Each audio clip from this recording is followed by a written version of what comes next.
We're here today with Teri Saunders, and Teri is a legacy. Her dad, John Wilkerson, had one of the iconic programs in all of tennis, not just the black tennis community, but also within the black tennis community at MacGregor Park, and which produced Zina, Garrison, and Laurie McNeil, and countless others who went on to play collegiate tennis and get great value out of tennis. I'm going to talk to Teri about both growing up with a dad that was lent to the rest of the world and that wasn't just left to her, but also her own coaching career as she's coached at Prairie View A&M, and she's also been a high school coach here in the Austin area at Lake Travis High School and most recently at Dripping Springs High School. Thanks, Teri. Thank you so For coming. much. I appreciate this. Yeah, how you doing? Doing good. Yes, thank you for having me. Absolutely. I want to start by getting into the legacy piece. So, what it was like having a dad that was operating at the highest level of tennis. Did you know at that point in time that that's who your dad was, or was he, just dad? Number one, he was just dad. And he's just always down to earth, even though he had people coming up to him all the time. We would go to Papa Do's. That was our spot from when we were little all the way. When I was at Prairie View A&M, he'd still take me to our spot at Papa Do's. And we could just be sitting down and tables next to us will recognize him. They'll come up and shake his hand and just be grateful. And one of my other favorite memories, we were at a baseball game. He loved taking me to the baseball game at Minute Maid. And when I was at Prairie View, we went to one of the games. And as we were walking to go to line, there was a homeless man, and he was begging for money. I'm a missionary, so I'm used to it.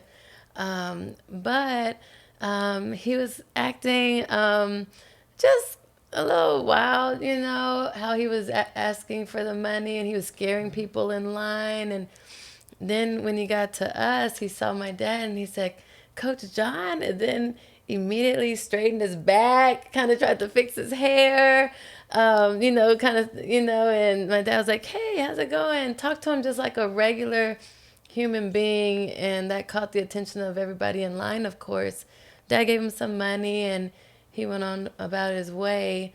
And I think that just speaks volumes of my dad, just because here he is coaching at the highest level, coaching two top 10 players in the world, amongst so many others, being able to coach next to Arthur Ashe. He has so many amazing stories. It was definitely magical as a kid being exposed to it, but then still having those humble beginnings as well, where we would be coached in the inner city at MacGregor Park, or even when I was in San Antonio with my mom at McFarland. There's still a lot of homeless people around there. Mentioned earlier with you that I go to the locker room and I'd see maybe a homeless person in there. So I just really enjoyed how my parents were able to still keep me humble with the blessings that we had. When you were a kid, McFarland was a pretty big deal, though. I think weren't Boys 14 national hard courts held there at that point in time, so that there was a time when you would see those top boys, at least in the country, come in and train and aspire. They were all aspiring to go where your dad was already operating. Yeah, McFarland was really awesome. It was ran by Al Theodore, and just ran an amazing program. And all the big time tennis was coming, tournaments were coming through there as well. So lots of exposure that I was able to see at a young age, for sure. So MacGregor Park and Houston. And do you know how your dad ended up creating such an iconic program in a public park? Was Houston Parks and Recreation amenable to that at that point in time, or how did that all come about? Well, from the stories that he told me, he would go out there and when he tells me the stories about Zina and Lori, he would just go out there, coach a bunch of kids. And most of the time when he was coaching, he just did it for free, to be honest. I mean, he would get a check, but the majority of what he did was definitely voluntary, and he just loved helping the youth. And so he was coaching Zina, Garrison, and Lori McNeil, really young ages, and the program just continued to grow. And he was not just focused on practicing and winning, but he was definitely focused on growing the kids up to be just outstanding human beings. He would tell me how, and I would see it too, where he would take some of the kids that weren't doing well in school and they'd have to do the study hall.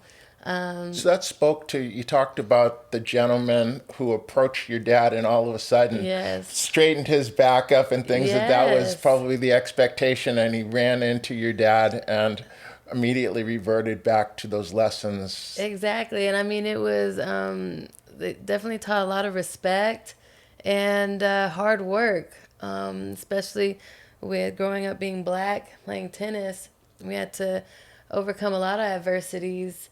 Even I'm 39, and I remember when I was young, I had many different situations. I think the one that stood out to me the most was I was 12, I believe, and I was playing a tournament at John Nukes, and my dad happened to be there, and my mom, and we were playing for the final match. I ended up winning. I think I hit a winner, ended up winning.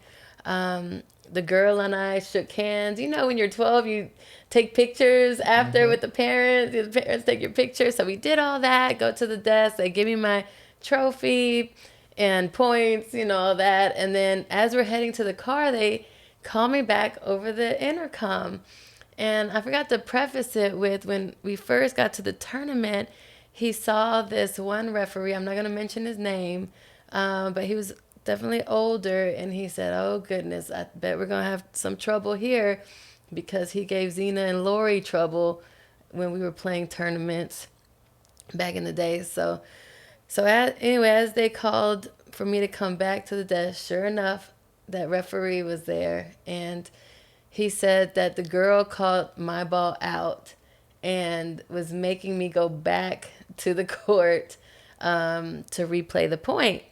And my dad was like, "No, USTA rules. Once you shake hands, that's it. The match is over." But he said, "No, you got to go back out there." So I'm 12. I don't know what's going on. Right. And of course, I'm flustered and I end up losing. So we split sets. And this was during that splitting sets, my dad talked to me, calmed me down, and that's when I had the big talk about racism. And he said, when you're out there playing tennis, you can't go out there crying and losing your temper and upset. He said, because you're not just representing yourself, you're representing all the other black tennis players out there, and you're representing everybody else that's black just in this world. And that's a lot of pressure, but you have to be able to contain yourself. And when you go out there, you got to be able to truly beat them. Like, there can't be any wiggle room whatsoever. And so that stuck with me pretty much for the rest of my life that I've been living. Like, I have to remember, anything that I do, it's not just a representation of myself. And is it fair that we have that kind of pressure? No, but Probably not, but I think that was the mantra of tennis programs serving the black community for a long time. My first coaching experience was in Boston at Sportsman's Tennis Club, and that was what Mr. Smith and that whole program was all about. And at the time, I was thinking about what are the iconic black programs, because I grew up in suburbia, so I didn't know a lot about them. But when I got into tennis, I was like, where are those? And so they were kind of, at that point in time, it was Sportsman's Tennis Club, it was your dad's program at MacGregor Park, and honestly, it was a white guy in Miami, Bobby Curtis, at what was going on at Moore Park. And so the players that came, Rick Davison and Kim Sands and some others that came out of that program. But they were all similar. And then as I moved to Atlanta shortly after that, and I went to work for a guy not related, but Norman Wilkerson. I don't know if you ever knew Norman, who ran Sugar Creek Tennis Center. And then my surrogate dad was a guy by the name of Ernie Peterson. And Ernie was U.S. Developmental Coach of the Year for tennis. But all the programs were the same. Yes. And so you talked about your dad would make the kids, if they were doing poorly in school, do something that was academic related to help bring up their... That was what all of those programs were. Those were the ideals that we, as tennis pros in the Black community, kind of aspired to. 100%. And I can't mention MacGregor Park without talking about Edgar Arnold as well. He and my dad were best friends, and Ed was the tough one, making you condition. My dad was more smooth with it. But you're right. And when we were out there playing tennis, we didn't realize that they were preparing us for life, not just how to win on the court, but how not to just make it through life, but really how to win in life. And so, some really good memories. So they were doing it in a way that you didn't necessarily realize that that's what was happening. It was, well, we're at tennis today, but yet they're instilling these lives that will propel you in other areas at other times. Yes, and it's really beautiful to see because my dad, I moved my dad with me to Lockhart, and so many people that my dad touched in the program call me to this day. I might not even know them, but I'll just get a call saying, hey, I'm so-and-so. Your dad was my coach, and just so grateful that, he was there for me and my family. And recently there was a gentleman, and he told me he was playing out at Stratford, which I knew exactly what he was talking about because we'd be at the Stratford courts a lot by his house. And he said that he would be out there playing tennis just by himself on the court. No, actually, he wasn't playing tennis. He'd be on the bleachers. And he was watching my dad coach at those courts and doing private lessons. Right.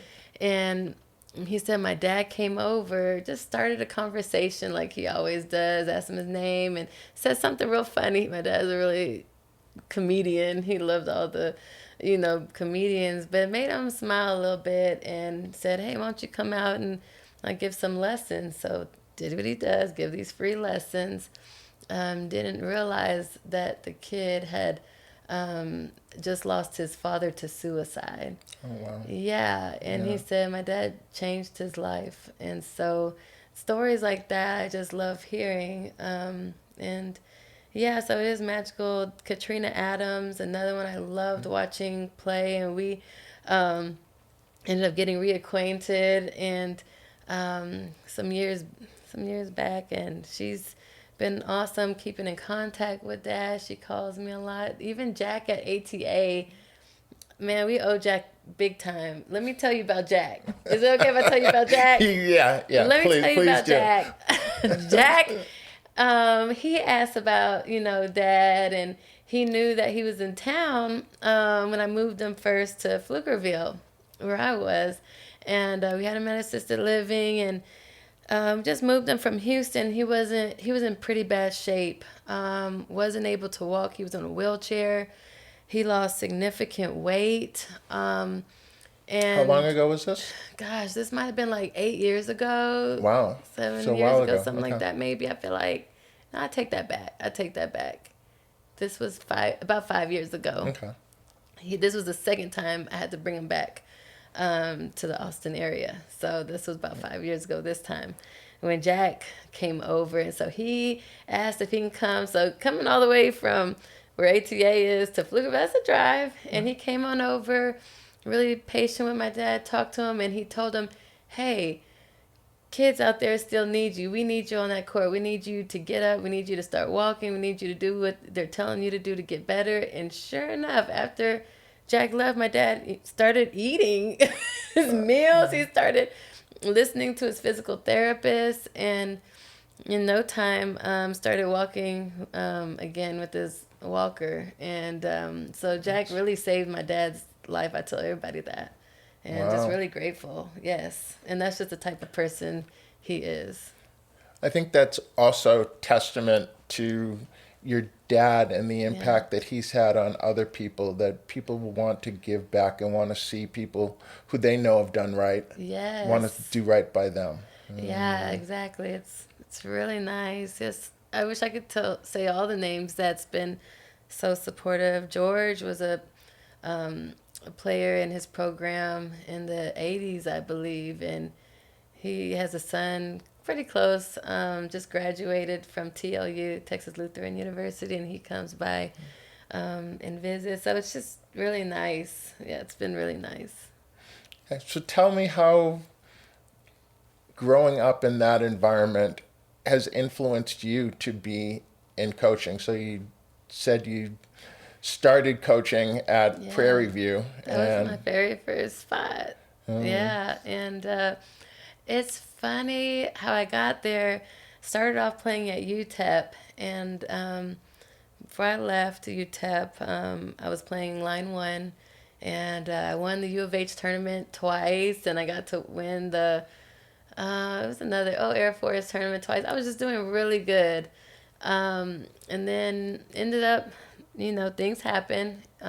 Injury. I still have issues with my shoulder and my knees. I don't know what that is, but I should have rehabbed it better. But anyway, ended up taking a break.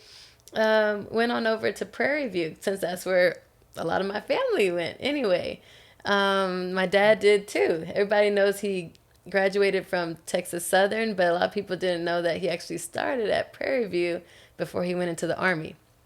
So, big time Prairie View fan, ended up going there, and as I was playing at UTEP, the Prairie View coach, John Cochran, he's passed away, but he kept trying to get me to transfer from UTEP to play for his team, and I never did get to. But when he found out that I was coming to Prairie View, he was like, "Hey, Teri, why don't you come and be one of my coaches?" And I was like, "Absolutely, I would love that."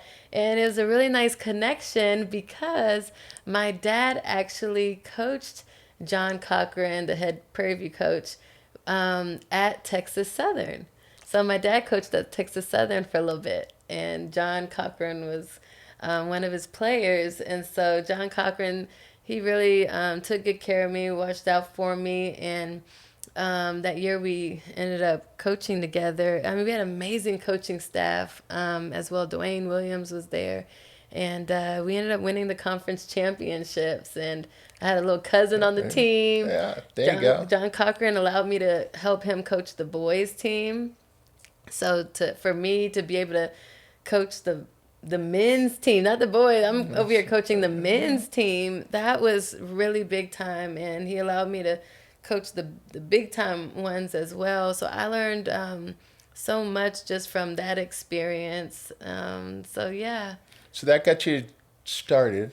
That got me started. And then you moved to being a high school coach. I moved to So were you a head coach right away? No. I was the assistant coach under Carol Creel, who is amazing. I'm really glad I started there. So, and that's at Lake Travis. High yes, School this is here at in Lake Austin. Travis. Yeah, the Lake Travis. They're pretty big time. Always been big time, and so I had a really an amazing time with Coach Creel.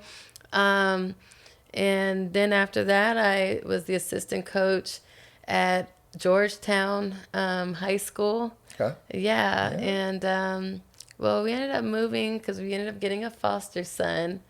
And so, moved to Georgetown High School under Suzanne Kidd, who is also dynamic. So, it's not that many women coaches out there. No, there really It's very few. And the good Lord had it to where I'm under these two dynamic women, coaching. Yeah. And I mean, they were big time, top in Texas. I'm talking Lake Travis 6A, Georgetown 5A. When I was at Georgetown, we ended up breaking the record, first time ever going to state as a team. So that was so cool. Yeah, I got to see some players individually go. It was just really awesome time at Georgetown as an assistant coach. But then it was my time to be head coach, and that was at Hendrickson, and we made a lot of. That was pretty dynamic. Now that reminded me of the MacGregor Park because I had a lot of kids that didn't come from your country club, like Okay. I'm used to at Lake Travis or Georgetown.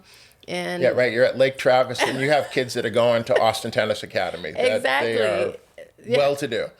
Well-to-do. And when I got to Hendrickson, I didn't even have enough kids to make any team. I didn't have enough kids to make a JV team, a varsity team. So my first thing I had to do was just recruit. So in high school, you have to teach and coach. And so I would go to class with like donuts and like, you want some? Come play tennis for me. So that's how I got my team pretty much together. And then I really had to coach.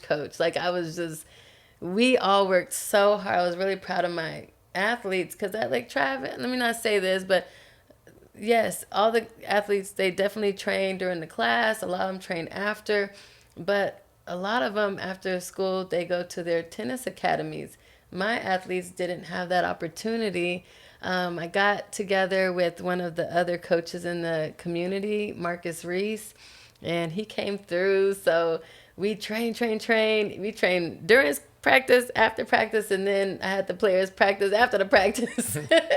And we got so good. And even though some of the players were very unorthodox, we knew how to work hard and we knew how to keep that ball over the net. I was like, if anything, they gonna have to hit a winner to, beat us. So, All right, so let's come back to that. Okay, let's go back to Georgetown and really Lake Travis. Okay, let's go back to Lake Travis. Because this podcast is largely for parents of tennis players. All right, yeah. Right, so we're talking our audience is largely the parents of the kids at a Lake Travis type thing, at a Highland Park in Dallas, at those types of places. Okay, yes. What was the rub between the competitive nature and parents wanting their kids to have some social life, so therefore put them in school tennis, versus the private coaches that maybe were not as keen on the kids disrupting their training schedule, particularly during the spring when all the big events are coming up? How did that work in those scenarios? Because I think Lake Travis has done a great job of having kids who are tournament players also play school tennis. Having those good relationships with outside coaches is necessary. A lot of high school coaches, they get this ego and they feel like, oh, these are my athletes, and they don't want to share their athletes, knowing that as a tennis player, I understand the importance of having private coaches. I understand the importance of going to tennis practice outside of high school practice. And that's not to say that high school practice is not good. I'm not saying that at all. I mean, we have some, I've been, at some amazing programs with their practice. So going to their practice is definitely necessary. But there has to be a balance where if you got a top player, you don't want to hinder them because of ego, if that makes sense. And then you have to have a good relationship with the outside coach and the parents. You have to make sure the parents understand and they trust your coaching as a high school coach. So, and another thing is you have to also know your strengths and weaknesses. Not everybody's like 100%, I'm the best at everything. Even my dad, he told me he wasn't the best coach for serving, I remember, and he actually got somebody else to help me with my serve one year. Okay. And I thought that was just really It took me back. I was like, wow, you're not the best at everything. And I do that with myself. If something's not working, I'll ask, hey, I might call a coach. Hey, what do you do in this type of situation? I'm having trouble. So having a good relationship with the outside coaches and the parents, and then also making sure your athletes trust you, and you have really good intentions. You just gotta make sure that your overall goal is to make sure this athlete excels all the way to their best potential. And then some parents, they think that high school tennis is a joke because they don't, Right. they remember back in the days, most of the programs were not competitive at all. Well, I think a lot of them still aren't, and there's A lot of them still aren't, depending, unless you're in this. Now, the Austin area is go time over here. I mean, you can go to a high school tournament and truly play like some top level matches. And so, but still, there's still pockets where missing the mark big time. so high school coaches who are in competitive markets, leagues, Yes. probably have reasonable skills, but there's a danger that they feel disrespected by the academy programs of they don't know anything. Have you experienced, not necessarily I that you haven't work with, personally. I haven't personally because, like I said, I make sure wherever I am. So when we were at Lake Travis, I made sure me, Jack, Brian noticed we were all locked in, making sure we're on the same page. Or any other coaches that were just outside. When I was here at Dripping Springs, I made sure that me and the other outside coaches, whether it was Polo Club, or they're gonna kill me because I can't think of the name right now. But yeah, just any other outside coach, it's just really good to have that relationship. And if you have a good relationship, you start talking tennis and you can tell right away if this person knows tennis or not, and if they can trust you with their player. Because as a outside tennis coach, they're like, I'm working really hard. I don't want you to take away what we're doing. And then another reason why it's really important to have a good relationship, if you don't communicate with those other coaches and say, hey, on these days, we're training super hard. I mean, pedal to the metal, conditioning, and you don't say anything, and then the outside coaches, guess what? They do the same thing that day. You're now risking injury to your player. And so I can't express it enough how you so have is that something you just learned, just picked up through the experience, or was there a system for training high school coaches to understand what that relationship is? Because what you just said is a perfect example of if one hand doesn't know what the other one's doing, we have this tendency to really push hard in both arenas and overtrain, create injury, create burnout, do all of those things. Yeah, I think that's just, I don't know. I guess just as an athlete, I know what it feels like to be overtrained, and because your body does need that resting period, and then I know what it means to be undertrained. Like if this program's having a light day, why are we having 2 light days? Like why are we doing a study hall this day, and then this program we're just so it's just really good to be on the same page. Same thing with if you're working with the athlete, and you really need them to work on top spin. Why not include that outside tennis coach and say, hey, I've noticed that they're really struggling with depth. Can you help me out? And that's how you really build a player. It's not about self. It's just all about these kids. We haven't talked a lot about Dripping Springs. I think that's probably when I really noticed you, because Brian Notice was really excited about another school in the area who was going to have a quality coach, and the relationship that you had built kind of moved to that, to where ATA could also use those courts for tournaments that they have a lot of. What was your experience moving to Dripping Springs from where you had been?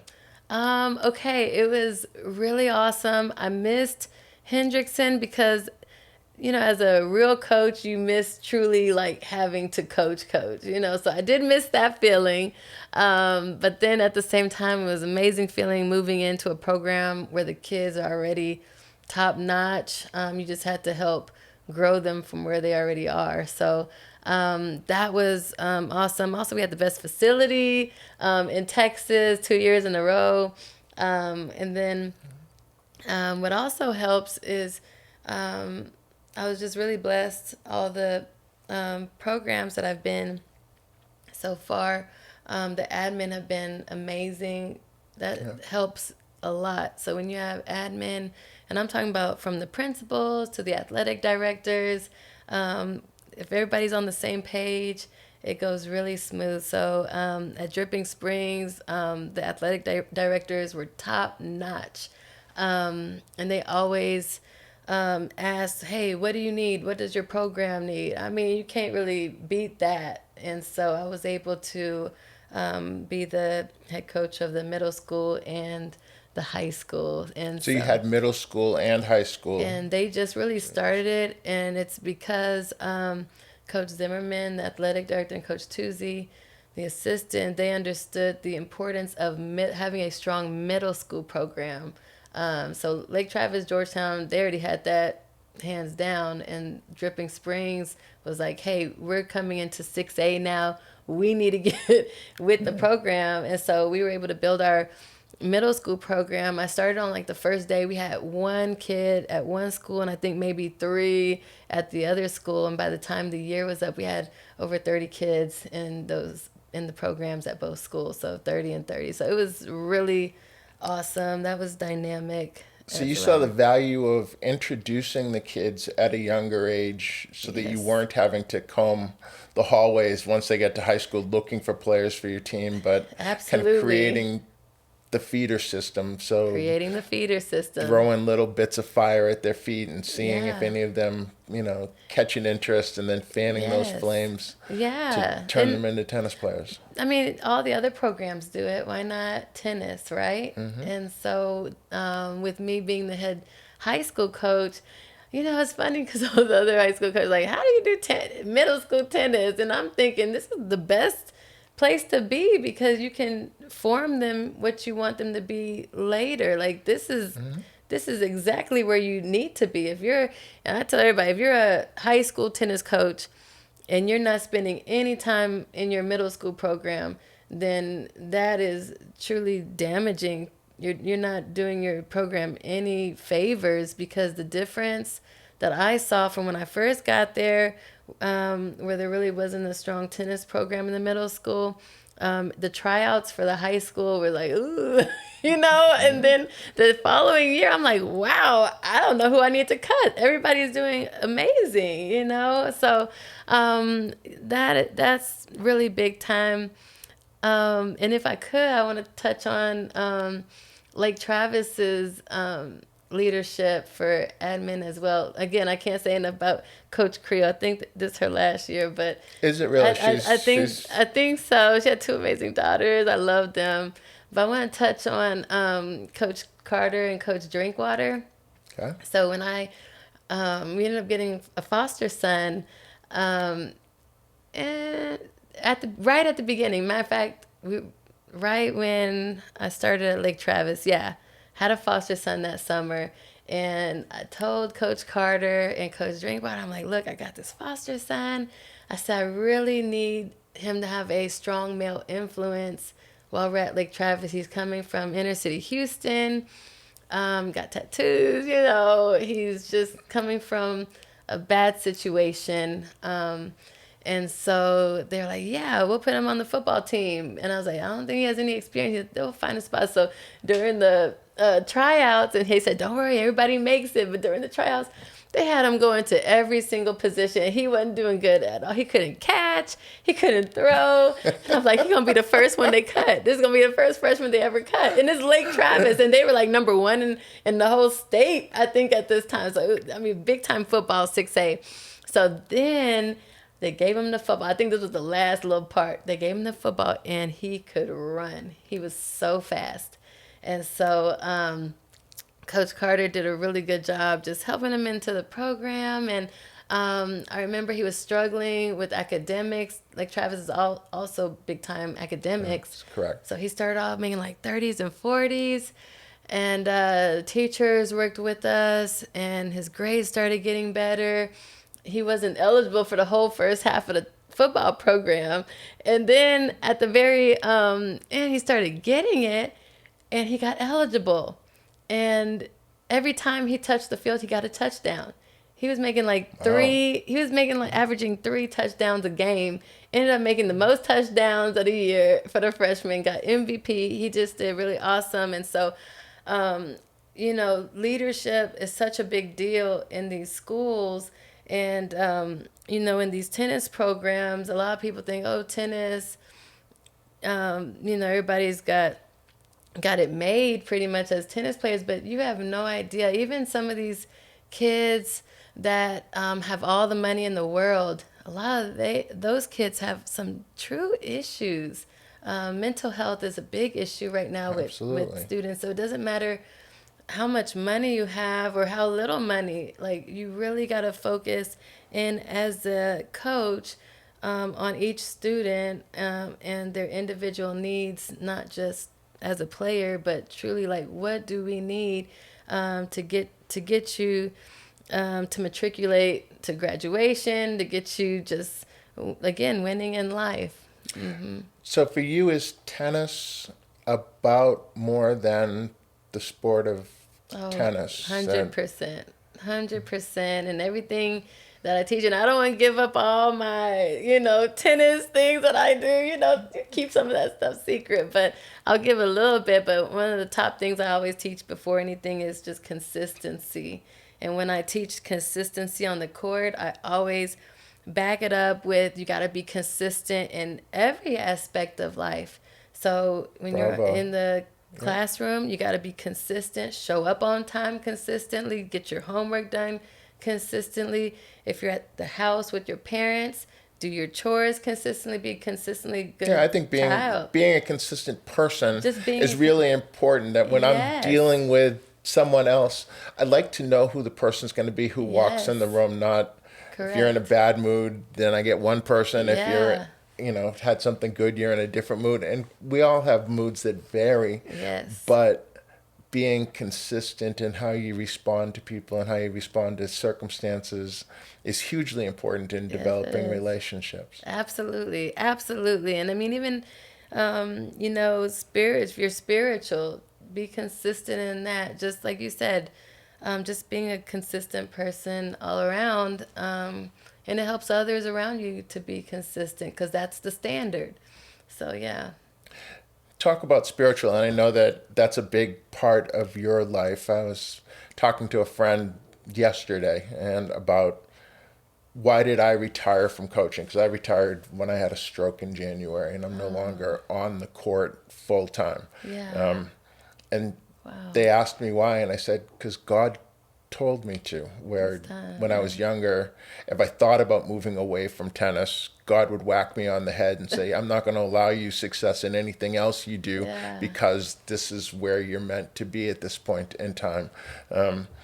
So I've long referred to my tennis program as my ministry. It was the way that I got to touch other people and touch young people's lives, and I always greatly valued the fact that somebody allowed me to touch their child. Like, I think that that's the greatest honor that somebody can give you, is you have the ability to impact their child and have life lessons that they will take with them for forever. Yeah, that's correct.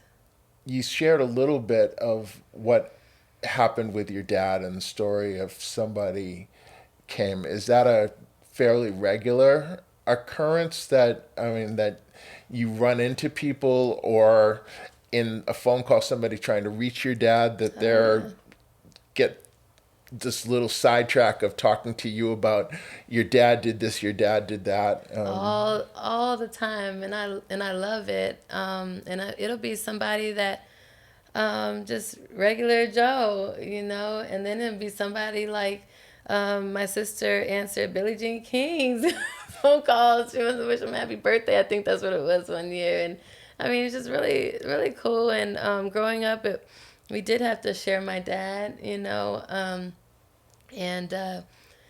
I mean, he just was able to help so many kids. We were always having kids in the house, and always on the tennis court. We'd be on the tennis court early in the morning. Matter of fact, a lot of times he'd start us off on the track right as the sun was coming up, and be on the tennis court literally all day, all night, get off past 9. But I just really loved seeing how he was able to touch a lot of kids, and that, like you said, is spiritual. And I've had a lot of spiritual, it's hard to describe, but matter of fact, my first time that I actually felt the spirit of God was on the tennis court. I was like 10 years old, and I was getting mollywopped. I mean, mollywopped at McFarland. If y'all don't know what mollywopped is, I was getting whooped. And I mean, I'm serious. I think I was down 06, 05. It was really bad, and nobody was watching the match because it was like over. Right. But the girl that I was playing, she was speaking like Russian, maybe. I want to say she was Russian, but she was also using a lot of profanity. And I mean, she killing me, but still cursing. And I'm like, what is going on? And I remember on the changeover, I just put my towel over my hand. I just looked down. I was like, God, I'm praying on the changeover. This is how bad I'm getting whooped. I'm praying. So I'm like, God, I'm a good kid. Mind you, I'm 10. I'm like, I'm a good kid. I do what I'm supposed to do. And you got this girl killing me, and she a bad kid. And I just said, God, if I lose, I still just want to play for your glory. And I said that. And then as I got up, it was like something took over me. And I wasn't even playing. It wasn't me playing. It felt like I had an angel on me. And sure enough, I didn't lose any more games. I ended up beating that girl. Came all the way back and beat the girl. And by the time the match was over, my mom was in tears. I had it was a huge crowd watching and like cheering. Like, I'm sure as the comeback was happening, it probably resonated throughout the facility of what's going on that court. And I didn't even see it really to the very end. And I'm like, wow, everybody is out here, because I promise it just wasn't me out there. So my mom was like, how did you do it? And that was my first time feeling that. So I said, I'll tell you in the car. Like, I'm whispering, I'll tell you in the car, because I didn't want to say it out loud. And so I think that's interesting, because it often gets referred to as when you realize you're in the zone, you come out of the zone. I've been in the zone before. And so when you've, recognized that, the Holy Spirit was guiding you at that moment in time, that you stayed in that moment and didn't become focused on the growing crowd of spectators around it, which very easily could have taken you out of that. Correct. So it was like being in the zone times 100. And the only other time I felt that was I was at UTEP, and I was crossing the street because we didn't have courts on campus, which unfortunately is one of the reasons why they're cutting their program. And so I was crossing the street, and I was walking with my teammate, and we always cross the street. We never go down to the light because the coach make us run if we're 1 second late. So we try to cut corners, which we shouldn't. But as we're about to go across the street, I put one foot down, and it was like this push against my body, and I couldn't put my foot down. And so I said to my teammate, I said, hey, let's go to the light today. And she looked at me, and she's from Poland. She was like, girl, we going to be late. She's like, what are you talking about? And I'm thinking, I'm tripping. What are we doing? Let's hurry up and get to practice. And so as soon as we get in the middle of the street, I hear her make this noise. And then as soon as I look, I'm making the same noise. I'm like, we got hit by a car. And I was a little tiny thing back then. She was huge. And so she got hit first. They said if I got hit first, I would have died on impact. Wow. She busted her knee pretty good. But when I got hit second, she wasn't in the air, but I definitely was in the air. And as I was in the air, had that same feeling, like angels, were with me and came on down. I was far away from her. The ambulance came, everything. And so they're asking me questions. Who's the president? What's your name? Da da da da. And then they said, when you came down, did you fall on your stomach or your back? And I said, the angels placed me down. They said, give us some oxygen. They rushed me to the hospital. That was it. But I didn't have any, I definitely had injuries. I was still able to play, but at the same time, I ended up winning the U of H tournament, I think, 2 weeks from then. Oh. So, yeah, but, so, I mean, like I say, tennis is huge for me. Yeah, I love competing, but I love teaching my athletes, just being good human beings. And you don't even have to say what your faith is, but, if you're spiritual, they should be able to feel it from you. Without having to just wear the big cross or whatever religion people are. So, yeah. Can you share a little bit with us about how your dad's doing now and what you're up to? Okay, so my dad's doing really good. Like I said, he's in Lockhart with me. We're trying to save up so we can move in together. So that's the next plan. Hopefully we can get it done this summer. I'm a school teacher. And so, so I'm at Lockhart right now. It's funny because I couldn't get away from coaching. So when I moved to Lockhart, I said, I'm going to take a little break from coaching. I remember yes. Seeing that, and when you were going to be moving away, and all the people that jumped in and said how much the sport's going to miss you. And how. So I'm thinking this is it. I'm taking my break because my dad really needs my attention, and I still have 2 small kids. So halfway through the year, maybe November, I get a call, and they needed a head coach. The head coach wasn't coaching anymore, and they were in need of a head coach. And I'm like, how did I get myself back into it? I can't get away from it. So I was blessed and was able to coach the Lockhart high school tennis team for a little bit this year. So that was nice. Good. Was that a start over kind of thing? Was there an established program with players that play competitively outside of that, or was it back to like in the classroom bringing the donuts? And it wasn't like that. It wasn't that. Coach Bobby Brown did an amazing job with that program. I mean, truly, he went from probably the donuts to building the program to where it is now. So I can't take credit like that. But it was nice to be able to add on to what he was doing. And it was just awesome to talk to them about a college experience. I always tell everybody, if you're going to college and you can play tennis, do it. It's such an amazing experience. A lot of players, they can get scholarships, but they want to go to the big schools like UT or, and I'm like, you can do that in your master's. Play some tennis in your undergrad.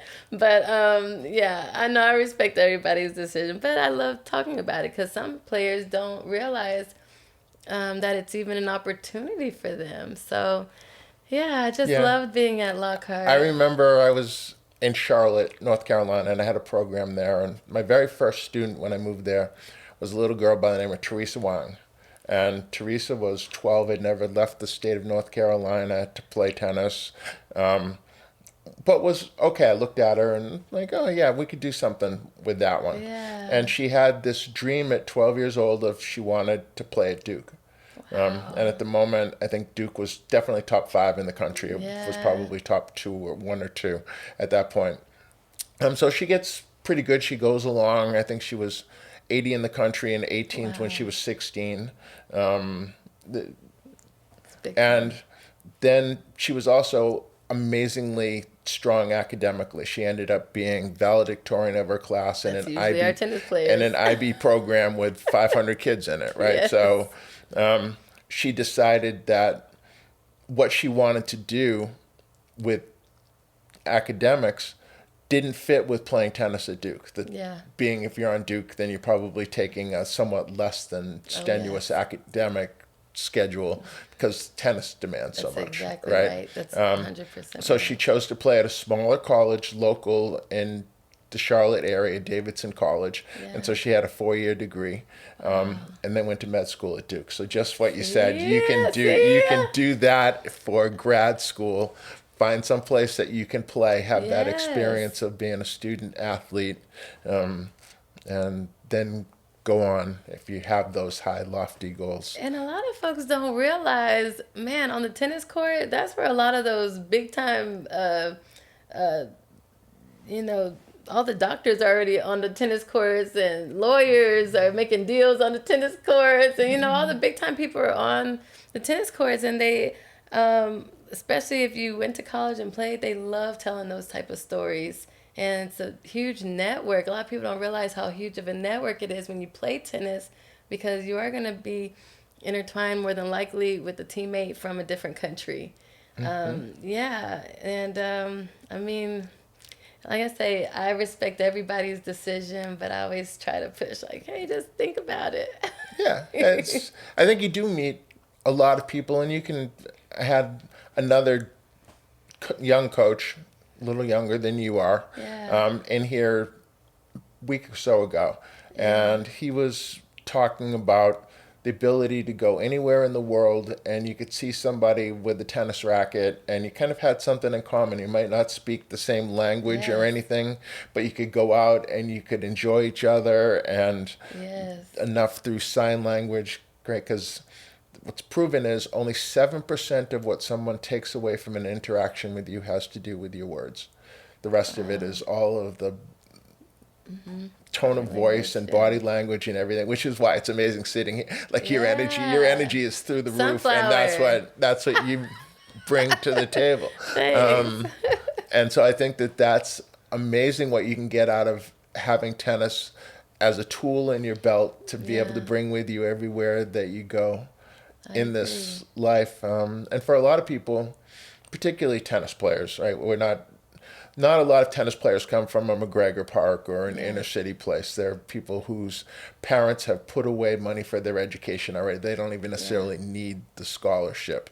But what it can do, it can open up the experience to a whole nother group of people. You know, you go and you play at a Harvard or a Yale or a Stanford or something. Now all of a sudden, those are the people that are your friends for life. I think a lot of college friends are probably stick with you longer than high school friends, unless you're somebody who just never leaves your local community. That's correct. That's correct. And let me add in, a lot of these players that do come from the ATAs and, you know, the big tennis academies, it would do them pretty good if they did go to an inner city program, because a lot of the things that the big academy players don't have that the inner city kids have is it's a different type of grit. Yeah, that it's really hard to teach that grit where it just comes from the inner, where you gotta fight for what you want. It's not given to you. So I think gumption and grit. Yes. Those are the types of things that those kids tend to have in spades. I don't know if it's the environment, like if Usain Bolt, who I think most people know as, you know, possibly the greatest sprinter ever. I saw an interview with his coach, who was the national coach for the Jamaican team. And he was talking, you know, our program is so good, we can get sponsorships, we can have anything that we want for training facilities. He said, but if it was too good, we wouldn't be as good. There's something about having a little rough edge to things. And maybe it's that going to the track at first thing in the morning and being at a MacGregor Park, or I could name countless other facilities where, you know, you're in competition with the kids trying to be in the pool that's somewhere in the park or whatever it happens to be. And it's sad when you're placed, because I've actually been someplace at a facility right next to projects, the housing projects, where the kids were having to cut holes in the fence after hours to get on the courts because the program, because of all the great things that it taught, what was found by the middle class suburban people that would find ways to get their kids into the program because of all of the greatness involved. And so we need more people like Teri Saunders out there, being the Pied Piper for young people. And here's all the great things that can do it. And I think some of that probably just came from your dad. I think we eventually become who we're meant to be based on our exposure to things that our parents choose for part of us. Exactly. And my mom, she was also played a huge role as well. She didn't miss not one match, didn't miss not one practice. And she was the spiritual part of me, while my dad was he was also spiritual in his own way as well, definitely. But that tennis part, so with those two combined, man, it was just a really beautiful combination to see. So you can see it on your face how much you appreciate both of them and what they've brought to your life. Yes. Is there anything we haven't talked about that you'd like to share with folks? I just want to say how much I appreciate you, and man, you've had a year, and I just want to say that you've been a blessing to me, and thank you again just for all that you do, Coach. Yeah. Appreciate it. Yeah. And we hope to have you back again and keep us Absolutely. updated on how your dad's doing. I sure will. Y'all can all visit him. We're in Lockhart. All right. We'll figure out how to get that information to people that want to have it, and they can reach out to you. Thank you. I appreciate that. Thank you. Thanks. All right.